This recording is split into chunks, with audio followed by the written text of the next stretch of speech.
Welcome to the Pillar Podcast, a ministry of Pillar Seminary for contextual leadership. Our goal is to equip listeners to become better readers of Scripture and more skillful leaders in their local churches and ministries. If you would like to learn more about Pillar Seminary and sign up to receive exclusive content from Pillar's faculty, please visit pillarseminary.org.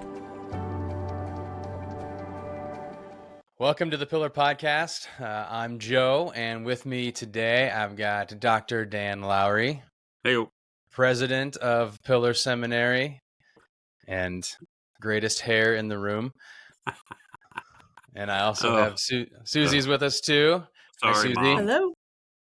And then we are joined by Dr. Beth Currier, who is going to be our expert on all things Psalter today. So we're going to plan to pick it up here with books 4 and 5 of the Psalter. But maybe before we jump there, Dr. Currier, could you just kind of briefly catch us up to speed on where we've been and then maybe set a trajectory for where we want to go today?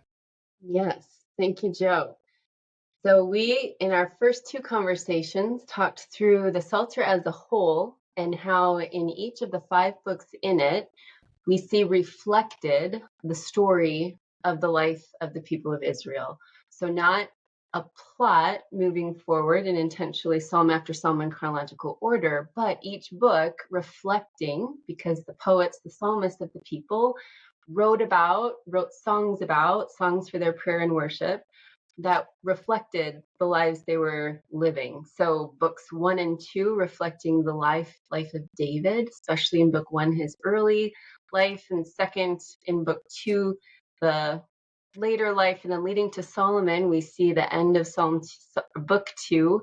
At the end of book 2, Psalm 71, potentially David in his older years, praying to the Lord as an old man, then praying for his son in Psalm 72.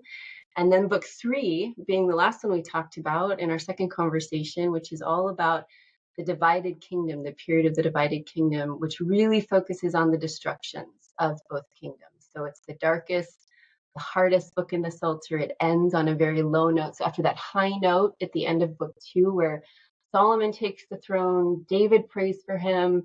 He prays that he will be this just and righteous king who will care for the vulnerable, make sure the poor have justice in society. And then Psalm 73 opens book 3 with this view of the world where everything is out of whack. The psalmist is disoriented. The wicked are prospering. This is terrible. But then 3 things in Psalm 73 actually set us up for books 4 and 5 in an amazing way, which is that in Psalm 73, we see, number 1, that feeling of disorientation. The world is not as it should be. The wicked are getting all the good things, and the people who are following God are not. But then second, he's reoriented to see God as his provider, God as the one who's going to make everything right when he goes to the temple. When he's in the temple, he's in the sanctuary, and all is right with the world. Again, he believes that everything's going to pan out the way it should. But then thirdly, strikingly, at the end of Psalm 73, we actually see him even move beyond the temple, where all of a sudden he's like, Lord, it's you. And actually, let me turn there so I can even get the words right. He says,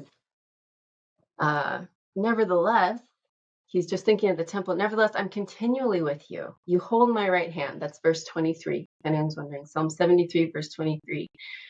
You hold my right hand. You guide me with your counsel, and afterward you will receive me into glory. Whom have I in heaven but you? And there's nothing on earth, including the temple, that I desire besides you. Verse 26, my flesh and my heart may fail, but God is the strength of my heart and my portion forever. For behold, those who are far from you will perish. You put an end to everyone who's not faithful to you, but for me it's good to be near God. And then this is key. I have made the Lord God my refuge, that I may tell of all your works. And so what we find then in the rest of book 3 is that the very next psalm shows the temple being leveled. And then we see Jerusalem leveled, and we hear about destructions in the northern kingdom that had presumably obviously been talking about things, the 722 and Samaria fall. So all of these things, right? The destruction of the kingdoms in book 3. So what's really amazing when we get to book 4 is that we see book 4 open. If we flip now to Psalm 90, which is the first psalm in book 4, the first thing out of the psalmist's mouth after they've lost everything. So Psalms 88 and 89 are the darkest in the Psalter. where are you, Lord? Where's your hesed? How could you be leaving us in the state that we're in, after everything's been ripped off from under us? And then book 4, we think of as reflecting the exile. So now the people are in exile. They've lost everything in their land. So they're without home and homeland and without a human king. Right? So they don't have a place to live. But book 4 opens, and it's called, importantly, a prayer of Moses, the man of God.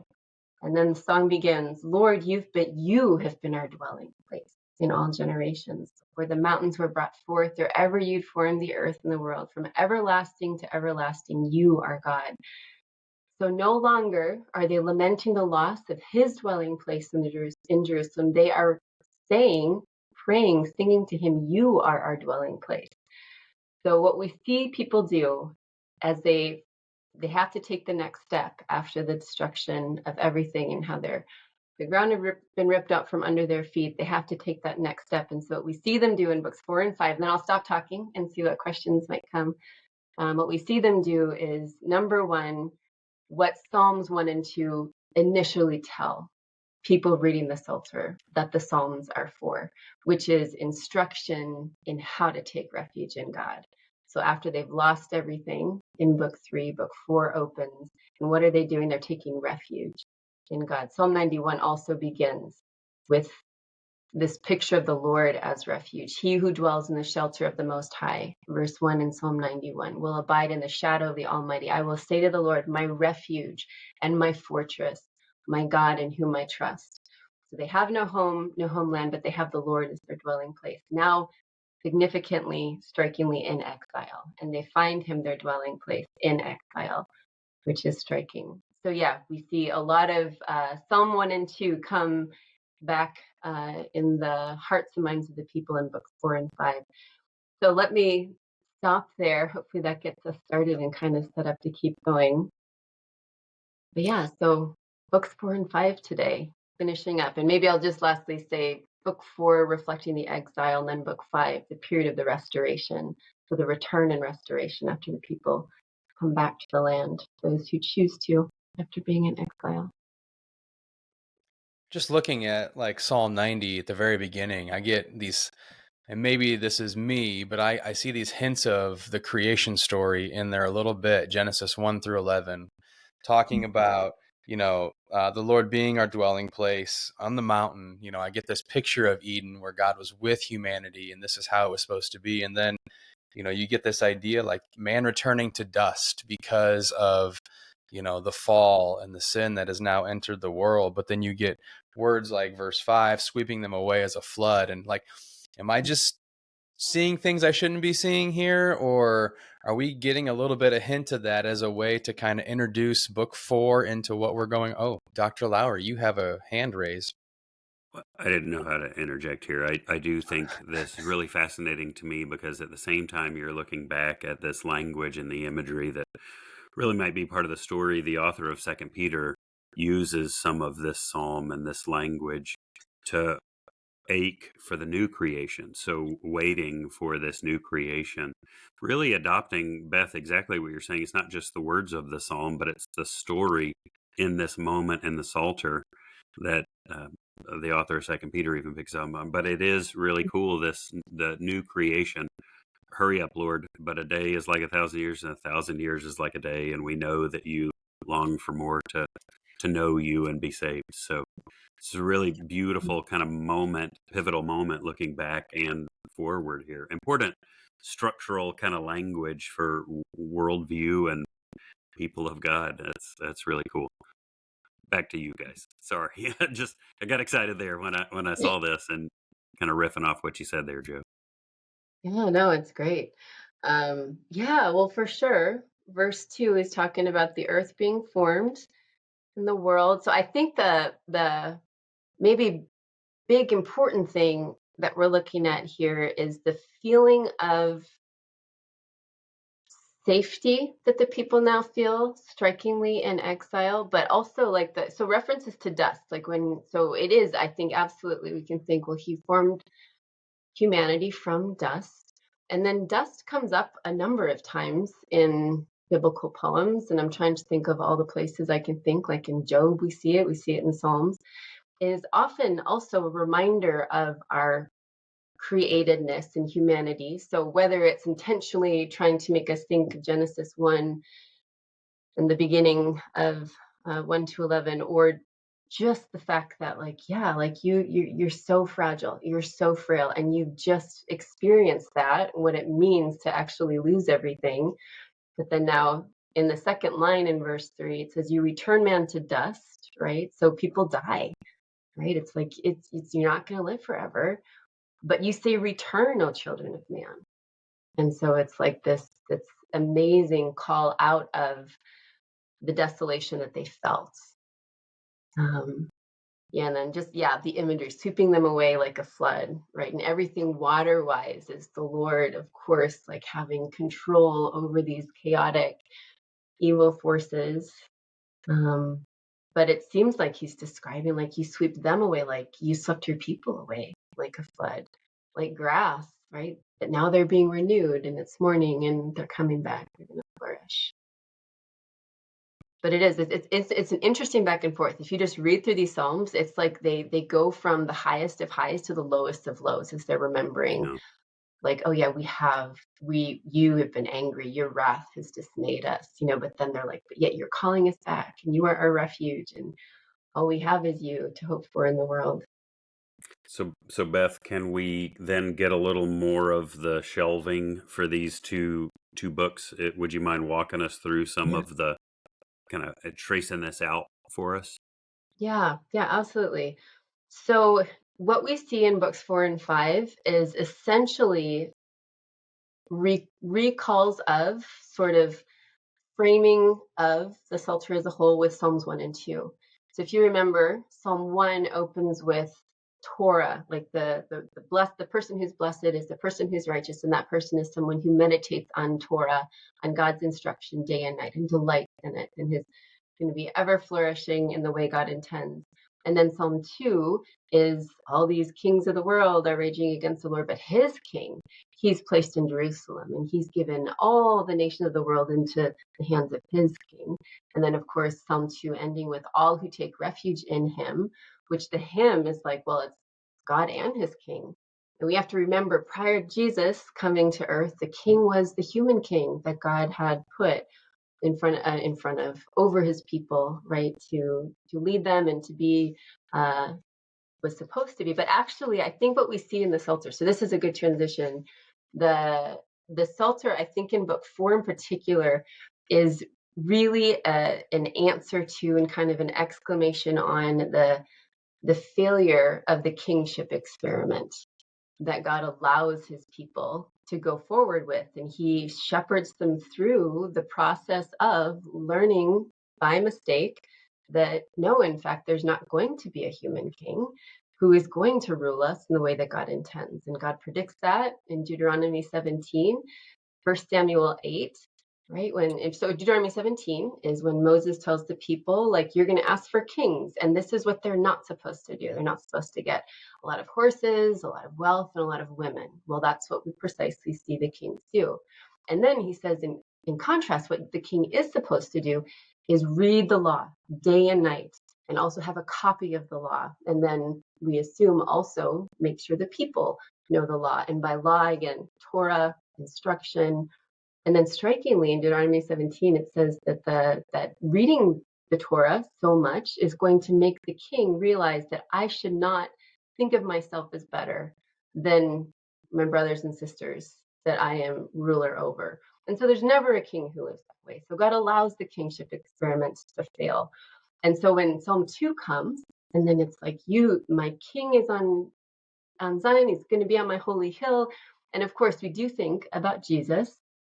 And I will get back to books 4 and 5 right now. So book 4 is actually, so there are two key things in book 4. The first is Psalms 90 and 91 being these refuge psalms. So this is, again, like the next step they take after devastation is they take refuge in the Lord, and they find him their refuge, him their dwelling place.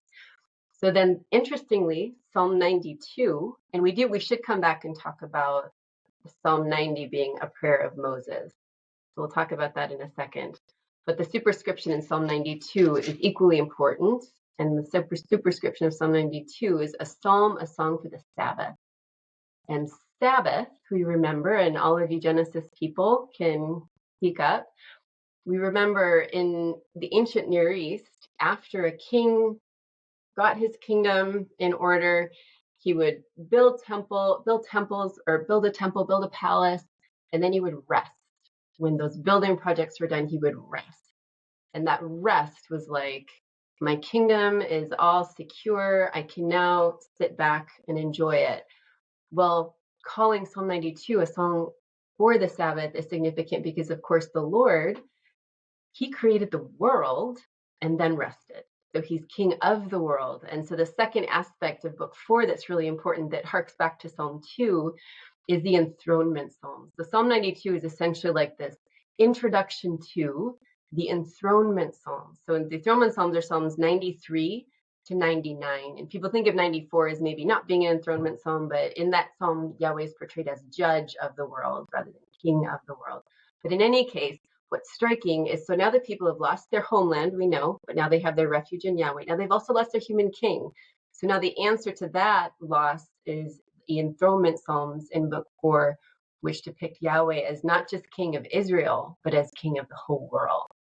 And so he has to become the king for his people that no human king was going to be. And of course, the Psalter comes before Jesus is born on earth. So here we have Yahweh telling the people, okay, we did your kingship experiment, but I'm the one who has to be king for you. And not only am I king for you, I'm king for the whole world. So it's really remarkable reading through these and seeing all those references to God as king of the whole world. Yeah. Gosh, it really fits. It really fits. It also is just the sort of reminder that people awaiting a return to flourishment and shalom need to be reminded of that the Lord is king. The Lord is king. He's on his throne. This is how you should train your thoughts. This is wonderful. This is really cool. Hey, let's take a quick break here to let you know that if you like what you're hearing from our professor and you'd like the full Pillar experience, come study with us. Apply now to study with us and pursue a Master of Arts in Contextual Leadership or a Master of Divinity in Contextual Leadership. You can find more information online and the application at pillarseminary.org/apply. And if you have any questions, you can email us at admissions@pillarseminary.org. We're flexible, we're affordable, we're accessible, and we'll meet you right where you are. Join us as we reimagine seminary for anyone, anywhere. And again, just seeing so many analogs with the ascension of Jesus to the throne, taking up his rule. And yeah. Oh man, this is cool. This is cool, Beth. Keep going. This is awesome. It is. It's so cool. Well, let me see. Do you guys want to ask anything? Yeah, Susie. Sorry. So when I think about Israel being in exile and they're under somebody else's king, and this triggers for me like a kid on a school ground going, my dad's bigger than your dad, and they're trying to reinforce that for themselves. Like, he's not just king of us, he's king of the world. And so while they're sitting under this foreign leadership, it's kind of them, okay, our God is king of the world. So anyway, that was my thoughts. Yes, I love that. I love how you put that. So one thing that I think is so helpful when we think of Psalms, number one, they're words to God, kind of first and foremost, right? And so like we get to follow these models that these ancient Hebrew people give us of prayer and praise, worship, lament, raging about terrible things in the whole gamut, right? But I also think their self-talk too, like Susie, you just said, it's like they have to remind themselves, like we have to remind ourselves all the time of all the things that we know to be true about the Lord and his world and what he wants for and from us in it. But it's like that self-talk. And I feel like Psalms are so helpful for us in both the aspect of what can we and should we say to God, and what can we and do we need to say to ourselves as well, just that self-talk. Yeah, keeping ourselves close with the Lord. And that's what I love about the Psalms too, because it's really, in other parts of the Bible, the historical books, the prophets, we see what the people lived through And I feel like in the Psalms, we see how they stayed in relationship with God through what they lived through. And it just helps me to think, and he's given them to us to use to do the same with. Yeah. Do you guys want to talk about the superscription in Psalm 90? Sure. Hey, would you tell us about the superscription about Moses in Psalm 90? Joe, I'm so Yes, glad you brought this up. but let's make sure we get to book 5 and then the practical application we were talking about too. I think that's No. Calm down, Dr. Lowry. Listen here. First of all, don't call me that. Also, keep going. Okay. All right, so Psalm 90 being called a prayer of Moses, the man of God. So Moses outside of book 4 is mentioned only once in the whole Psalter. And I have it, outside of book 4 in Psalm 77, verse 20. But within book 4, he's mentioned 7 times. Okay, and it's all like that, like, what do the people need right now? So how do they take their next step after they lose everything? Well, they go back to the beginning. And Moses is especially important because what did Moses do for the people? He acted as intercessor for the people when they were in the wilderness. And God was like, I have had enough of this grumbling, complaining. I've saved them. And now what are they doing? And so Moses, it's like we have to get both back to the beginning, and that wilderness period too is another time when Israel had no human king. It was Yahweh as their king and Moses as the intermediary and the intercessor who kept them from, God actually acting on the anger he had toward them. And the people are like, okay, we need that again. We need Moses to come and intercede for us once more. And also just hearkening to that time where there was no human king. It was just Yahweh over them and helping them through. And we do see so if you look through, we see references to Moses. There was one I was going to point out. I marked it. And of course, now at the very last Psalm, interestingly, so in book 4 in Psalm 106, if you look at Psalm 106 in verse 23, it refers specifically to Moses' intercessory work.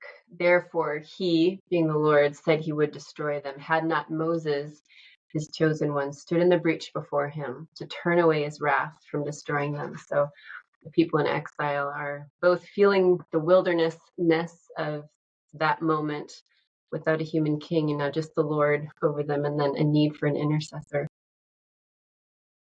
Well, that too. And I'm thinking of Moses, and God is angry with the people. And he says, you can go into the promised land, but I'm going to send an angel with you.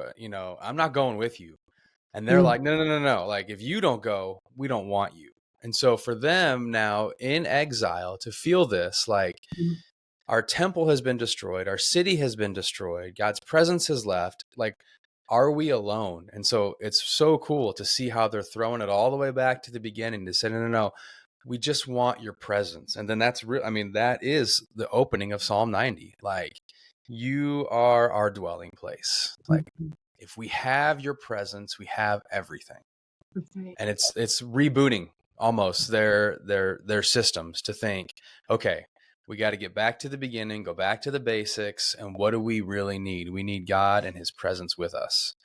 And so I can totally see that. It's so good. So then we come through the exile, and then now we're into this return and restoration with book 5. How do we kind of wrap up the Psalter here?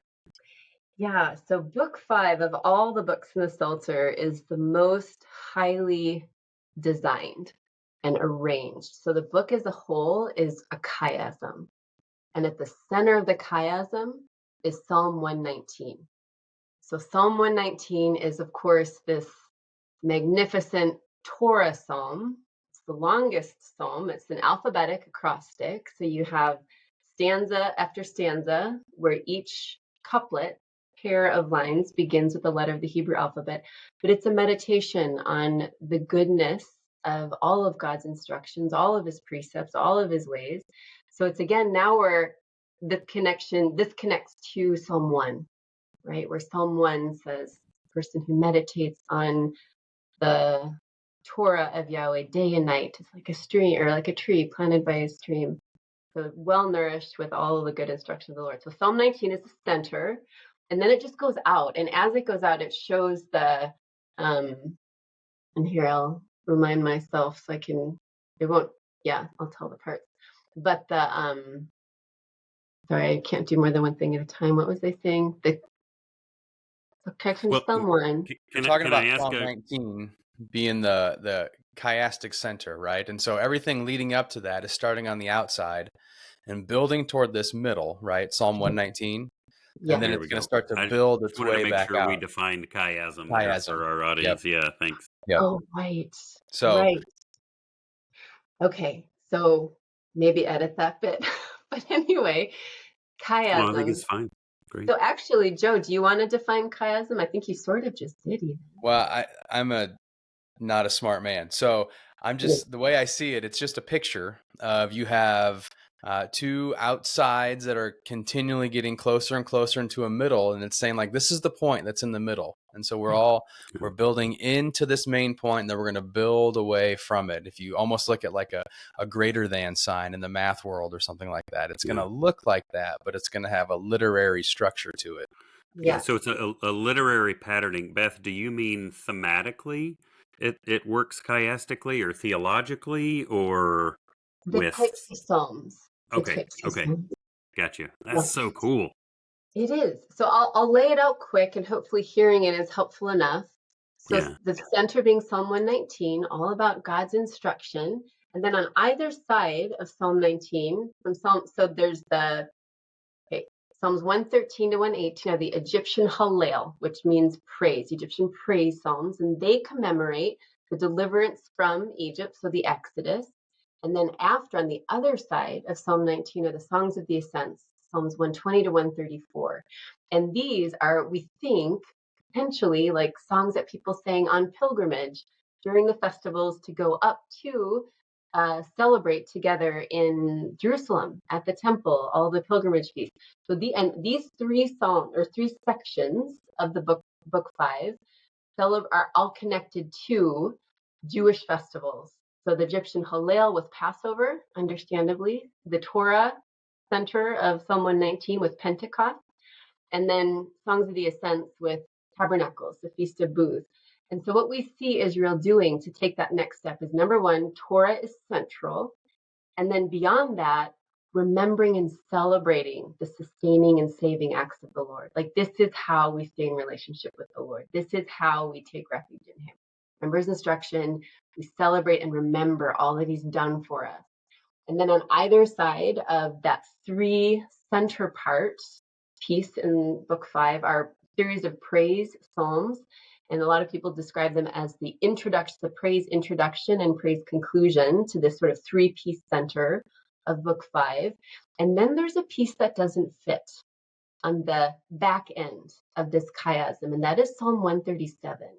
And Psalm 137 is notorious for being a terrible imprecatory psalm. It's the psalm where, we're in the restoration period. The community is getting back on its feet, and they're getting right with the Lord, and they're doing all the right things again. But now this psalm where they remember what life was like in Babylon and how their captors forced them to sing the songs of Zion, but how could they? And then in the Psalm 137, they say, we don't want to forget you, Jerusalem. And so it's really looking back to their experience in exile. And a lot of people wonder, well, this doesn't fit. It doesn't fit the chiasm. It's just kind of out here. But I think some commentators are so good talking about this, where they say some things, you can't forget them. Some traumas you have to remember. They're not going to go away. And this psalm is known for having maybe the worst line to hear and read out loud in all of the Psalms. Verse 9 ends the psalm saying, blessed shall he be, thinking of people in Babylon. Actually, I should start at verse 8. Verse 8, O daughter of Babylon, doomed to be destroyed, blessed shall be he who repays you with what you have done to us. And then the worst of the worst, verse 9, blessed shall he be who takes your little ones and dashes them against the rock. It's this terrible image. And we think, how could that be in the Bible? How could anyone say something like that? And I've been so helped in particular by James McCann, who writes a lot about the Psalms, and he describes Psalms of imprecation like this as actually acts of nonviolence, because the psalmist is not calling humans to this action. The psalmist is dealing with an impossible situation, dealing with something that was so traumatic and so terrible, and saying something terrible in response, but then he's leaving it in the Lord's hands. He's not actually recruiting people to come and take this action. He's just saying, Lord, this is how bad it was for us, and this is what we need to say out loud about it, but then leaving it up to the Lord as to what to do next. So then there's two remaining pieces of the chiasm. So on the outer edges of the intro, praise, and conclusion to the 3-part middle are Psalms of David, interestingly. So David makes a comeback. And there's some commentators who helpfully say it's almost as if the psalmists of book 5 are asking their greatest king to now come and lead the community in worship of their ultimate king. And interestingly, David being known for his Psalms of Lament, Psalm 145 is the last David psalm in the Psalter, and fascinatingly, it has as its superscription, it's called a song of praise of David. So even David is going to participate in the praise. So we did talk about, I think, in our previous conversations, how the Psalter moves from lament to praise. So he's even getting involved in the praise at the end, and it's a wonderful psalm of praise. But then the very outer edges of the chiasm. So Psalm 107 being the praise beginning, and then Psalms 146 to 150 are the praise conclusion of not only book 5, but the Psalter as a whole. And they're an amazing series of praise psalms. And the very last verse in all of Psalms is usually translated in Bibles, let everything that has breath praise the Lord. But the Hebrew word is actually just breath. So let every breath praise the Lord, maybe the last verse in the Psalter as a whole. So it is an amazing design in book 5. And yeah, I would love to talk about questions that we have about how to use Psalms in our lives. As I think Susie. through, there's so much emotion in the book of Psalms, and it's deep, and there's highs and there's the lows and stuff, and we do go through those highs and the lows, and we may feel like the lows are more often than the highs and stuff. But how do you approach the Psalms as a template in your prayer time with dealing through those emotions? Yeah. Well, I think actually you starting the question that way is exactly what I would say in response to. I think because the Psalms show the gamut of human emotion. There's no emotion, no experience off limit. There's nothing a person could say to the Lord. I mean, the end of Psalm 137, right? Like, could any of us imagine uttering that out loud? But the psalmists praise that to the Lord. So just that desperate feeling, the anger, the rage, but then also the celebration, the gratitude, the delight in the Lord and his wisdom and his creation. So I guess all to say is to try to answer your question is, I think first and foremost, it's almost so when we think of the Psalms as models for us, is like how to stay in relationship with the Lord through any circumstance in life is to say everything to the Lord, to leave nothing out, to say it all. Like he wants it all. Like there are things that we probably should not say to one another, in our most desperate moments. I mean, I don't know if that's true. I guess you guys, I'd like to hear what you think about that. But we know that there's nothing we can't say to the Lord. There's nothing that we shouldn't say to the Lord. So the Psalms are this amazing help to just not make us feel like we have to, number one, have a formula or the right words or the right feelings that we think we should have. But the psalmists are messy with their feelings. And I think we need to see that. Yeah, there's an encouragement that God is our refuge, even with our thoughts and feelings, and he is a safe place to go when we're feeling such strong things, And I can remember a time in my life where I was praying, smite them, Lord. These people are coming against me, and finding peace and just being able to say the depth of what I was feeling, and knowing that God would take care of everything. I may not see how it gets taken care of, but I can trust that it will be. So, yeah. Mm-hmm. Yeah. That's really good. Yeah, we use the Psalms as a way to teach our students how to pray. One of the things that we've come to find is our kids enter into a relationship with Jesus and they're like, all right, I was told to read my Bible and pray, and I don't know how to do those things. And so one of the things we do is we teach them how to pray, and we just start with the Psalms. Like, you don't have to come up with your own words. They're already written down. And every emotion and every thought that you've had is probably going to be contained in the Psalter. Mm-hmm. And so it's been really a unique experience, and I think a transforming experience for our students to start to be able to voice these ancient words that are in the Psalter for us, but then really adopt them as their own. And so it's a great place to start. Even when you're not quite sure, like you just read a line, you're like, can I pray that? Yes. Mm-hmm. Yes, you can. Mm-hmm. So I love that. Yeah. Well, this has been fantastic, right? I think, Dan, you usually say like this has been magical, or so. I don't know how you always end it, but it has been magical. And so thank you, Dr. Currier and Susie and Dr. Lowry, for your time and then your expertise, and then just really the gentleness in how you deal with the text and with us. And it's been really a blessing to be part of these conversations. Yeah, for it sure. really has. I want to thank you guys in all the same ways. It's been such a blessing to get to talk with you and be with you. I wish we could do it every week if we all had the time, but who's got this kind of time every week? I don't have class anymore, so I'm good. Joe and I do meet almost every week for this. I'm just kidding. Just kidding.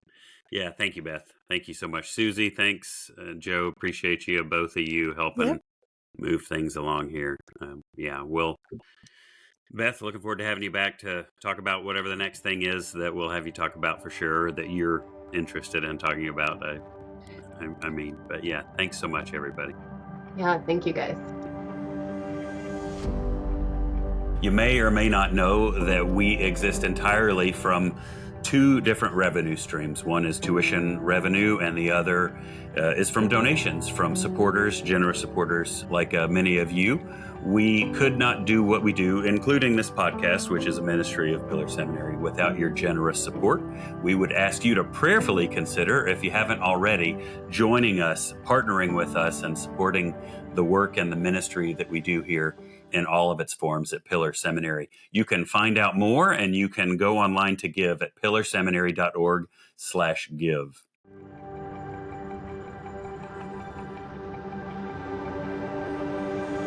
Thanks for listening to the Pillar Podcast, a ministry of Pillar Seminary for contextual leadership. Please visit us on the web at pillarseminary.org to find out more about our academic degree programs and non-credit learning opportunities. Don't forget to like, share, and subscribe on Facebook, Instagram, Twitter, YouTube, LinkedIn, and podcasting platforms. Thanks again for listening.